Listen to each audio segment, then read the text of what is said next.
देखो, सबसे पहली बात हमारी कमजोरी क्या है? हम परेशान हो जाते हैं। संसार में देखो तो परेशान, परमार्थ की तरफ देखो तो हम परेशान हो। ये हमारा आदत स्वभाव बन गया परेशान होना। थोड़ा सा धैर्यवान बनो, गंभीर बनो। कोई भारी से भारी विपत्ति में परेशानी स्वीकार करके विपत्ति से थोड़ी निकला जाता। सुलझो, ठीक है, विपत्ति आई, समस्या आई, इसका समाधान होगा। ऐसा थोड़ी कि हमें नष्ट कर देगी। अगर अभी हमारी बड़ी हानि हो जाती है, हम कल इससे बड़ा लाभ प्राप्त कर सकते हैं। हमको एकदम बिल्कुल गंभीर रहना है, इतने कमजोर नहीं बन जाना। अब वो गए तो क्या होगा, अब वो वस्तु गई तो क्या, पद गया तो क्या होगा। प्रयास किया था, ये पद मिला था, इससे बड़ा पद प्राप्त करूंगा, मैं इससे बड़ा महान बनूंगा। ठीक है, एक बार गिर गया, गलती हो गई, दंड भोगूंगा, फिर इससे ज्यादा संयम में रहूंगा। बिल्कुल मतलब एकदम फ्रेश दिमाग रखना चाहिए। और अपने लोग क्या है, जरा सी बात में एकदम पछड़ा कर लेते हैं, एकदम कमजोर हो जाते हैं। ये बिल्कुल ठीक नहीं है। हम जीवन भर की यात्रा की बात कह रहे हैं, भारी से भारी कष्ट में भी मुस्कुराना, तो हमें बल मिला है, हमें भगवान की कृपा का दर्शन हुआ है, हमें उनका दुलार दिखाई दिया है। अगर ऐसे तो भाग जाते हैं, फिर परमार्थ में थोड़ी चलना होता है। आज जो आप सुन करके लाभ लेने की चेष्टा कर रहे हो ना, ये केवल प्रवचन नहीं है, ये जीवन है। अगर ये जिए ना होते ना तो ये इसका प्रभाव नहीं पड़ता, फिर वाणी का प्रभाव नहीं पड़ता।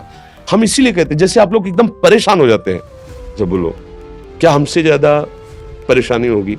दोनों किडनी खराब, दवाई लाने के लिए पैसे नहीं, पानी रखा है हम उठ के पी नहीं सकते, भीषण शरीर में कष्ट, भीषण बुखार, क्योंकि किडनी फेल, जरा में बुखार, खाने को क्या, रोटी मांग के लाओ। अगर वहां सब्जी मिलती है तो लाल मिर्च ऐसी पड़ के मिलती थी कि वो पा नहीं सकते थे। आप सोचो, पानी लाना है तो मुझे लाना है, पीना है तो मुझे पीना है। अगर मैं हारता तो कहां पहुंच जाता, क्या स्थिति होती? नहीं, मरना है, पर कदम पीछे। कोई दिन ऐसा नहीं जिस दिन सेवा ना की हो, जिस दिन सेवा ना गए हो। गुरु जी की सेवा में जाना है, पहले अपने को स्वस्थ साबित करना है, नहीं वो सेवा नहीं लेंगे। तुम बीमार हो, तुम कष्ट में, वैसे उनकी दृष्टि बड़ी शांत है। उनकी सेवा की, आके लेट गए, फिर हिम्मत की, अपनी श्री जी की सेवा की। मधुकरी नहीं गए, 3-3, 4-4 दिन भोजन नहीं गए, पर सेवा नहीं छोड़ा, दिनचर्या नहीं छोड़ी। और उसका प्रधान कारण संयम, ब्रह्मचर्य, भगवत आश्रय, नाम जप, कभी हारने नहीं दिया। अभी भी थोड़ी देर बाद डायलिसिस शुरू हुआ। हारने, आपको हारे हुए नजर आ रहे हैं। शरीर में पीड़ा है, किडनी फेल है, ऐसा थोड़ा स्वस्थ बैठे हैं, पीड़ा है, बार बार प्यास लगती है, थोड़ा थोड़ा पानी मिलता है, लेकिन हम आनंदित हैं, हम प्रसन्न हैं। हम लड़ाई में हारे नहीं हैं, ना हारेंगे, हम जीत चुके हैं। हम अपने मालिक के भरोसे में अपना सब बात, तो वो ये हम अपनी बड़ाई नहीं बता रहे, हम आपको बता रहे समस्या। सोचो, तुम्हारे पास तो माँ है, भाई है, बहन है, परिवार है, कोई ना कोई तो है ना। मेरा किसी ने कभी जीवन में ध्यान भी नहीं दिया। क्यों? बचपन से बाबा जी बन गए, किसी से प्यार नहीं, किसी से संबंध नहीं, कोई जानकारी नहीं, हम कहाँ हैं, वो कहाँ, किसी से कोई मतलब नहीं। अच्छा, जवान साधु कौन श्रद्धा करे? कभी गांव जाने की हिम्मत नहीं पड़ती कि रोटी मांग ले।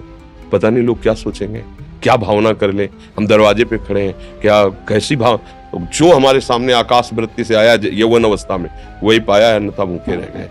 जब हम हर समय अपने को विवेक के द्वारा सावधान रखे, तो हम कभी निराश नहीं हुए, कभी उदास नहीं हुए, कभी ऐसा नहीं लगा कि यार हम दुखी, कभी नहीं लगा।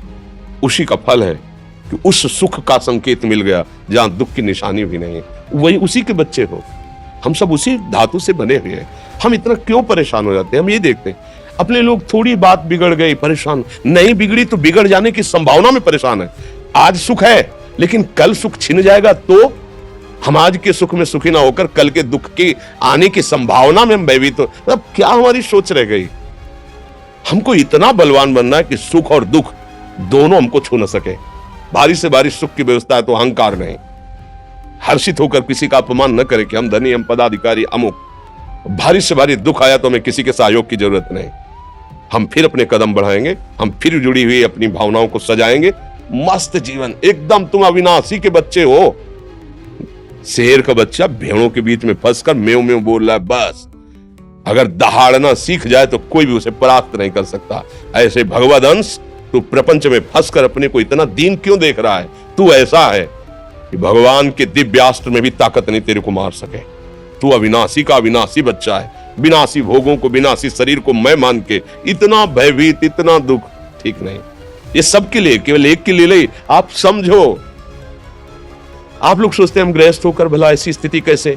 जनक जी सुखदेव जी के गुरु हैं और राजा हैं, महल है, रानियां हैं, नौकर है, चाकर, क्या सुखदेव जी जिनके शरीर में लंगोटी भी नहीं है, दिगंबर, परमहंस, परमहंस के गुरु है जनक जी जो राजा हैं। समझो आप ऐसा ना सोचे कि अब नौकरी कर रहे हैं, हम संसार में, हम गृहस्थ हैं, हम आध्यात्मिक की ऊंचाई पर नहीं चढ़ सकते। नहीं, आप एक सरकारी नौकरी या आप किसानी या व्यापार करते हुए आप एक अध्यात्म की ऊंचाई में चढ़ सकते हैं। और अध्यात्म ही है जो तुम्हें इस माया के दुख सुख से ऊपर उठा सकता है।